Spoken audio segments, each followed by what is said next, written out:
Hello everyone, this is Latha Akula. So నేను 5th chapter నుంచి నేను బైలింగ్వల్ చేద్దాం అనుకుంటున్నానండి. ఆల్రెడీ ఇంగ్లీష్లో వీడియో స్టార్ట్ చేశాను. 4 చాప్టర్ వరకు ఇంగ్లీష్లో కంప్లీట్ చేశాను. 5th చాప్టర్ నుంచి బోత్ ఇంగ్లీష్ అండ్ తెలుగులో సపరేట్ వీడియోస్ చేయబోతున్నాను. ప్లీజ్ దయచేసి ఈ వీడియోస్ని సపోర్ట్ చేయండి. మీకు నచ్చితే కనుక సబ్స్క్రైబ్ చేసుకోండి. సో ఈరోజు మనం వీడియోలో ఏం చేద్దామంటే morphology of the flowering plant గురించి నేర్చుకుందాం. సో మనకి జిమ్నోస్పోమ్స్ ఇవన్నీ చదువుకుందాం. యాంజియోస్పోమ్స్ ఫ్లవరింగ్ ప్లాంట్స్ అంటే ఏంటి? యాంజియోస్పోమ్స్. సో ఈ యాంజియోస్పోమ్స్ అనేవి ఎలా మనకి డివైడ్ అవుతుంటాయి, ఎలా డెవలప్ అవుతుంటాయి? అవి వచ్చేసరికి మల్టీ సెల్యులర్ స్ట్రక్చర్స్ అండి. అవి చాలా ఎక్కువ సెల్స్తో తయారు చేయబడి ఉంటాయి. అవి ఎలా డివైడ్ అవుతాయి? By means of cell division ద్వారానే అవి డివైడ్ అయ్యి మల్టీ సెల్యులర్ స్ట్రక్చర్ని ఫామ్ చేసుకుంటాయి. వీటి యొక్క మార్ఫలాజికల్ ఫీచర్స్ అనేవి ఒక జనరేషన్ నుంచి ఇంకొక జనరేషన్కి కూడా జెనెటికల్గా అవి ట్రాన్స్ఫర్ అవుతూ ఉంటాయి అన్నమాట. కాబట్టి వీటిని ఏమంటే జెనెటికల్లీ డిటర్మిన్డ్ క్యారెక్టర్స్ అంటారు అన్నమాట. ఈ మార్ఫలాజికల్ ఫీచర్స్ని వీటిని ఈ యాంజియోస్పోమ్స్లో మనం చూస్తే వాటిలో చాలా డైవర్సిటీ ఉంటుంది. డిఫరెంట్ ప్లాంట్స్ ఉంటాయి, చాలా నెంబర్ ఆఫ్ ప్లాంట్స్ ఉంటాయి అన్నమాట. అవన్నీ కూడా మనకి ఏంటంటే ఎక్స్టర్నల్ స్ట్రక్చర్స్ అనేవి ఒక్కొక్క ప్లాంట్కి ఒక్కొక్కలాగా మారిపోతూ ఉంటుంది. కానీ యాంజియోస్పోమ్స్ అనేవి కూడా కామన్గా స్టెమ్ ఉంటుంది, రూట్ ఉంటుంది, లీఫ్, ఫ్లవర్, ఫ్రూట్ అనేవి మాత్రం అన్ని ప్లాంట్లో కూడా వాటి యొక్క స్ట్రక్చర్స్ మారిపోయినప్పటికీ కూడా కామన్గా ఆ స్ట్రక్చర్స్ అనేవి అన్ని ప్లాంట్స్లో కూడా ఎక్స్పెక్ట్ అవుతూ ఉంటాయండి. ఈ ప్లాంట్స్ని ఈ యాంజియోస్పోమ్స్లో క్లాసిఫికేషన్లో మనకి మెయిన్గా మార్ఫలాజికల్ క్యారెక్టర్స్ అనేవి కీ రోల్ ప్లే చేస్తూ ఉంటాయి. అంటే చూడగానే మనకి తెలుస్తుంది కదా, మ్యాంగో ట్రీ అంటే ఇలా ఉంటుంది. నెక్స్ట్ వాటి యొక్క లీవ్స్ని చూసి, వాటి ఫ్రూట్ని చూసి మనం మ్యాంగో ట్రీని ఐడెంటిఫై చేస్తున్నాం.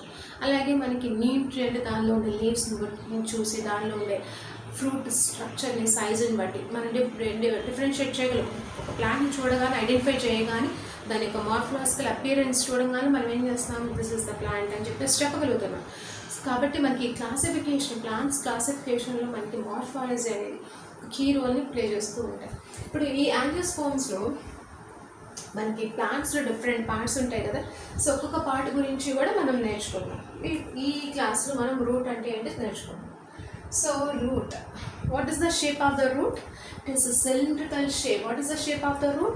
It is a cylindrical shape and color వచ్చేసరికి ఇది నాన్ గ్రీన్ పార్ట్. ఎందుకంటే ఇది మనకి సాయిల్లో ఉంటుంది కాబట్టి దాని గ్రీన్ కలర్ అవసరం లేదు.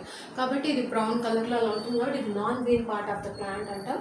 అలాగే ఎక్కడ ఉంటుంది ఇది? Where it is present inside the soil. మట్టిలో ఉంటుంది కాబట్టి under ground part of the plant is the route.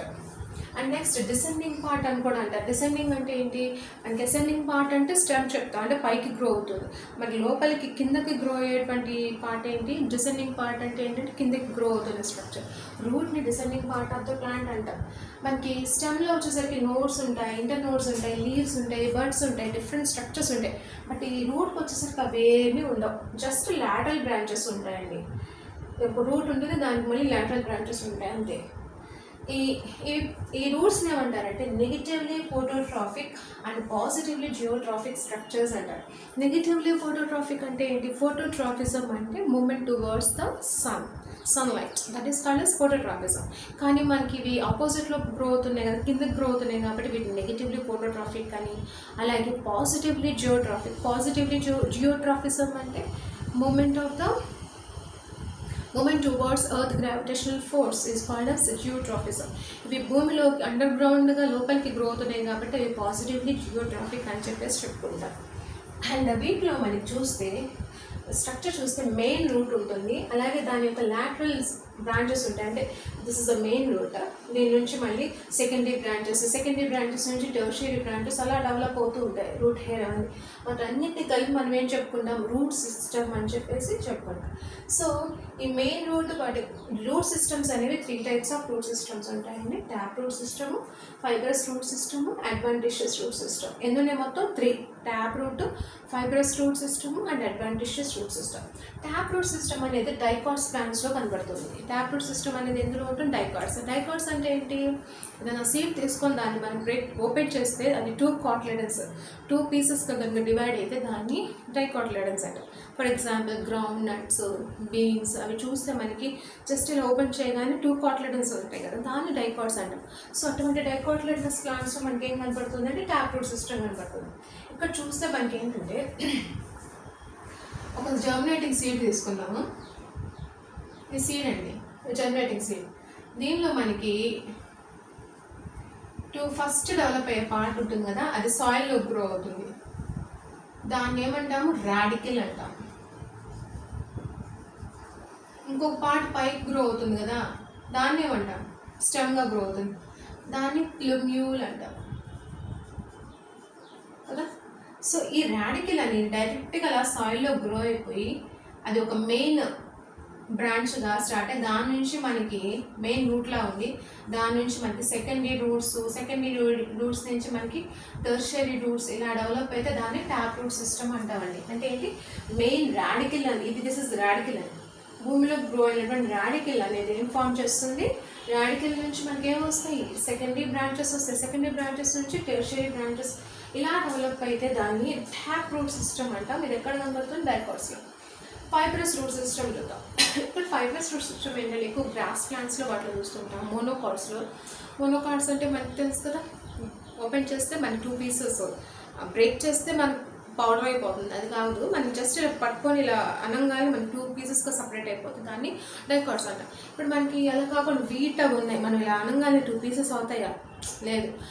కాబట్టి అటువంటి వాటిని ఏమంటాం? మోనోకాట్స్ అంటాం. ఈ మోనోకాట్స్లో చూస్తే మనకి మెయిన్ రూట్ వస్తుంది, బట్ అదేంటంటే చాలా షార్ట్ లివింగ్ అనమాట. షార్ట్ లివింగ్ కండిషన్ అయిపోయి దాని ప్లేస్లో బోల్డ్ అని క్లస్టర్ ఆఫ్ ఫైబ్రస్ రూట్స్ అనేవి గ్రో అవుతుంటాయి.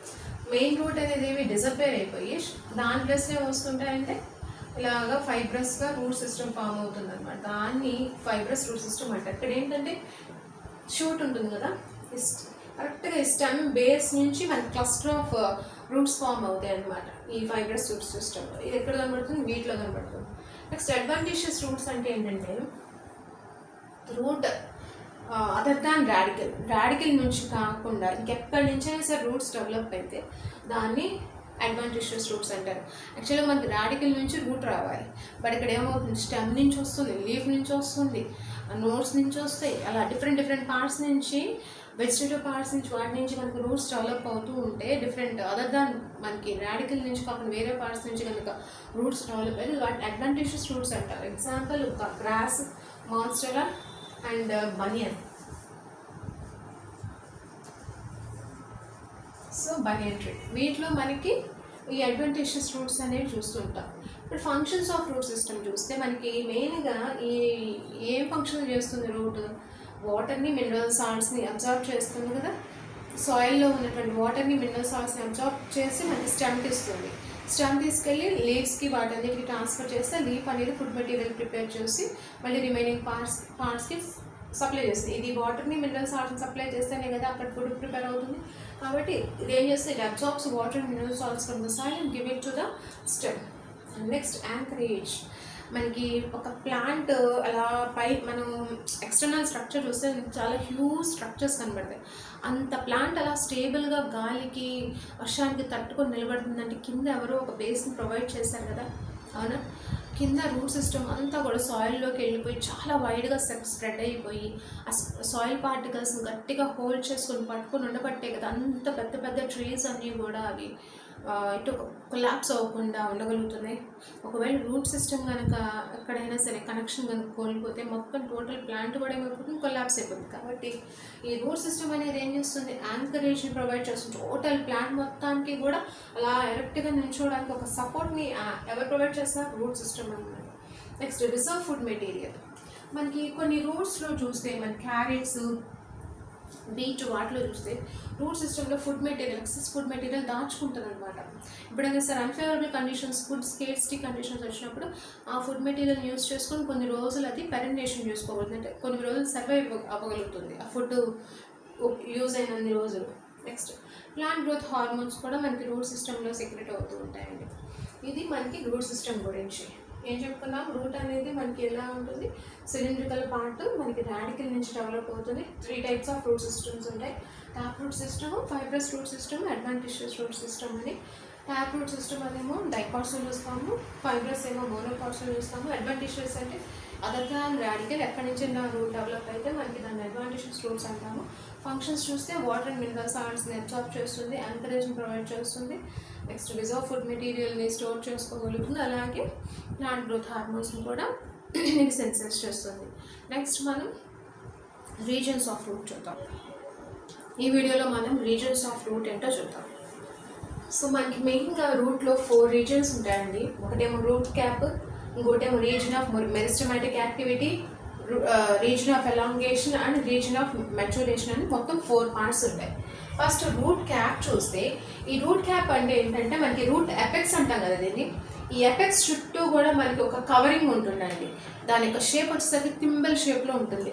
థింబెల్ అంటే మనకి జస్ట్ ఇలా ఉంటుంది, మెటాలిక్ క్యాప్ లాగా ఉంటుంది. ఏం చేస్తారంటే దాంతో మనకి సీవింగ్ చేస్తుంటారు కదా టైలర్స్, వాళ్ళు టైలరింగ్ చేసేవాళ్ళు మనకి సూదితో ఏదైనా కుట్టు ఉన్నప్పుడు అది సూది గుచ్చుకోకుండా ఫింగర్కి క్యాప్ పెట్టుకుంటారు, దాన్ని థింబెల్ అంటారు. సో ఇక్కడ మనకి దీని షేప్ మనకి థింబెల్ షేప్లో ఉంటుంది కాబట్టి ఈ రూట్ క్యాప్ని థింబెల్ షేప్ స్ట్రక్చర్ అంటాము. ఇక్కడ ఏంటంటే మనకి ఈ రూట్ క్యాప్ రీజియన్లో మనకి పారెన్కైమాటస్ సెల్స్ ఉంటాయి. ఏ సెల్స్ ఉంటాయి మనకి ఈ రూట్ క్యాప్లో ఉండే సెల్స్ ఏమంటాం, పారెన్కైమాటస్ సెల్స్ ఉంటాయి. ఇది మెయిన్గా దీని యొక్క ఫంక్షన్ ఏంటంటే రూట్ క్యాప్, ఇక్కడ మనకి రూట్ ఎపెక్స్ ఉంటుంది. This is root apex, apex of the route కదా, అది రూట్ క్యాప్ దాన్ని కవర్ చేస్తుంది. ఎందుకు, మనకి రూట్స్ అనేవి ఎక్కడ ఉంటాయి, సాయిల్లో ఉంటాయి. అవి ఎక్కడ గ్రో అవుతుంటాయి అంటే డౌన్వర్డ్స్ గ్రో అవుతూ ఉన్నప్పుడు, అంటే సాయిల్లోకి పెనిట్రేట్ అవుతూ గ్రో అవ్వాలి. అలా పెనిట్రేట్ అవుతున్నప్పుడు రూట్ ఎపెక్స్ అనేవి చాలా డెలికేట్ స్ట్రక్చర్స్. అవి ఈజీగా మనకి రఫ్ సాయిల్ పార్టికల్స్ అవన్నీ ఈజీగా డ్యామేజ్ చేయవచ్చు. బట్ ఇక్కడ మనకి రూట్ క్యాప్ అనేది ఆ ఎపెక్స్ని కవర్ చేయడం వల్ల అవి ఈజీగా అవి పెనిట్రేట్ అవ్వగలుగుతాయి. అంటే ఇక్కడ మనకి మెయిన్ ఫంక్షన్ ఏంటి, రూట్ క్యాప్ ఫంక్షన్ ఏంటి, protects the route apex. What is it's function, protects ఎవరిని, రూట్ ఎపెక్స్ని ప్రొటెక్ట్ చేస్తుందండి. అది దాని యొక్క main function. Next meristematic activity. ఈ రూట్ క్యాప్కి జస్ట్ ఫ్యూ మిల్లీమీటర్స్ పైన మనకి రీజన్ ఆఫ్ మెరిస్టమాటిక్ యాక్టివిటీ ఉంటుంది. ఇక్కడ చాలా స్మాల్ సెల్స్ ఉంటాయండి. ఈ స్మాల్ సెల్స్ కూడా చాలా థిన్ వాల్ ఉంటుంది, లోపల డెన్స్ ప్రోటోప్లాజం ఉంటుంది. ఈ సెల్స్ ఏంటంటే చాలా ర్యాపిడ్గా డివైడ్ అవుతూ ఉంటాయి. ఎందుకంటే నెంబర్ని ఇంక్రీజ్ చేయడం కోసం ఇక్కడ మెరిస్టమాటిక్ యాక్టివిటీలో మనకి సెల్స్ అనేవి డివైడ్ అవుతూ కొత్త సెల్స్, న్యూ సెల్స్ని ఫామ్ చేస్తూ ఉంటాయి. So this is meristematic activity. Next region of elongation. ఇది ఈ మెరిస్టమాటిక్ యాక్టివిటీకి ప్రాక్సిమల్ జోన్ మనకి రీజన్ ఆఫ్ ఎలాంగేషన్ అండి. జస్ట్ పక్కన అటాచ్ అయ్యి ఉంటుంది. ఇక్కడ ఏంటంటే మనకి ఈ రీజన్ ఆఫ్ ఎలాంగేషన్లో సెల్స్ ఉన్నాయి కదా, ఆ సెల్స్ అనేవి ఏంటంటే ర్యాపిడ్గా ఎలాంగేట్ అవుతూ ఉంటాయి, ఎలాంగేట్ అయ్యి ఎన్లార్జ్ అవుతూ ఉంటాయి. సెల్స్ అనేవి సైజ్ పెంచుకుంటూ ఉంటాయి. సో అలా సైజ్ పెరగడం వల్ల మనకి ఏంటంటే ఈ రీజన్ ఆఫ్ ఎలాంగేషన్ జోన్ అనేది మెయిన్ రీజన్ అనమాట. మనకి రూట్స్ అనేవి లెంగ్త్ వైజ్ ఇంక్రీజ్ అవుతూ ఉంటాయి కదా, అలా లెంగ్త్ వైజ్ ర్యాపిడ్గా ఇంక్రీజ్ అవ్వడానికి మెయిన్ రీజన్ ఏంటంటే ఈ ఎలాంగేషన్లో ఉన్నటువంటి సెల్స్ అనేవి ఎన్లార్జ్ అవుతూ ఉండడం వల్ల మనకి అక్కడ రూట్ సిస్టమ్ కూడా మనకి లెంగ్త్ అనేది పెరుగుతూ ఉంటుంది. Next region of maturation. ఈ రీజన్ ఆఫ్ ఎలాంగేషన్ జోన్లో ఉన్నటువంటి సెల్స్ ఏమవుతాయంటే ఎలాంగేట్ అవుతూ ఉన్నాయన్నారు కదా, ఎలాంగేట్ అయిన తర్వాత అవి ఏం చేస్తాయంటే డిఫరెన్షియేట్ అవుతాయి. ఎలాంగేషన్లో ఉన్నటువంటి ఈ రీజన్ ఆఫ్ ఎలాంగేషన్లో ఉన్నటువంటి సెల్స్ ఏమవుతాయి, డిఫరెన్షియేట్ అయ్యి అవి మెచ్యూరిటీకి వస్తాయి అన్నమాట. ఆ మెచ్యూరిటీకి వచ్చినటువంటి సెల్స్ ఏం చేస్తాయంటే మనకి రీజన్ ఆఫ్ మెచ్యూరేషన్ ఆ రీజన్ని ఫామ్ చేస్తాయి. సో ఈ ఎలాంగేషన్ జోన్లో ఉన్నటువంటి సెల్స్ డిఫరెన్షియేట్ అయ్యి మెచ్యూరిటీకి వస్తాయి కదా, ఆ మెచ్యూరిటీకి వచ్చిన సెల్స్ ఏ జోన్ ఫామ్ చేస్తాయి, region of maturation zone form చేస్తాయి. ఇక్కడ ఈ మెచ్యూరేషన్ జోన్లో మనకి ఆ సెల్స్కి ఎపిడర్మల్ ఈ జోన్లో ఎపిడర్మల్ సెల్స్ ఉంటాయి కదా, ఆ ఎపిడర్మల్ సెల్స్ అన్నీ కలిసి ఏం చేస్తాయంటే ఫైన్ డెలికేట్ హెయిర్ లైక్ స్ట్రక్చర్స్ని ఫామ్ చేస్తాయి. చూసారా హెయిర్ లైక్ స్ట్రక్చర్స్. ఈ హెయిర్ లైక్ స్ట్రక్చర్స్ ఏంటంటే దాన్ని రూట్ హెయిర్ అంటారు. అదేంటి, that hair like structure is nothing but root hair. ఈ రూట్ హెయిర్ ఎంత ఎక్కువ అయితే మనకి ఆ రూట్కి అబ్జార్బింగ్ కెపాసిటీ అంత ఎక్కువ అవుతుంది. ఎందుకంటే ప్రతి రూట్ హెయిర్ కూడా ఏం చేస్తుంది, అబ్జార్బ్ చేస్తుంది. దాని విసినిటీలో ఉన్నటువంటి సాయిల్లో ఉన్నటువంటి వాటర్ని, మినరల్ సాల్ట్స్ని బాగా అబ్జార్బ్ చేసుకొని అది మనకి ప్లాంట్కి ఇస్తుంది కాబట్టి ఈ రూట్ హెయిర్ ఏం చేస్తుంది, it increases the surface area of absorption of water and mineral salts. So ఈ రూట్ హెయిర్ ఉండడం వల్ల మనకి ఆ రూట్కి అబ్జార్బింగ్ కెపాసిటీ అనేది ఎక్కువ అవుతుంది అనమాట. So this is about reasons of route. Once again, so మనకి మనకి మొత్తం ఎన్ని రీజన్స్ ఉన్నాయి, 4 రీజన్స్ ఉన్నాయి. ఫస్ట్ ఏంటి, రూట్ క్యాప్. రూట్ క్యాప్ ఏం చేస్తుంది, టిప్లో ఉంటుంది, రూట్ ఎపెక్స్ ఆఫ్ టిప్లో ఉంటుంది. ఆ ఎపెక్స్ని ప్రొటెక్ట్ చేస్తుంది, ఒక థింబల్ లైక్ స్ట్రక్చర్ని ఫామ్ చేసి.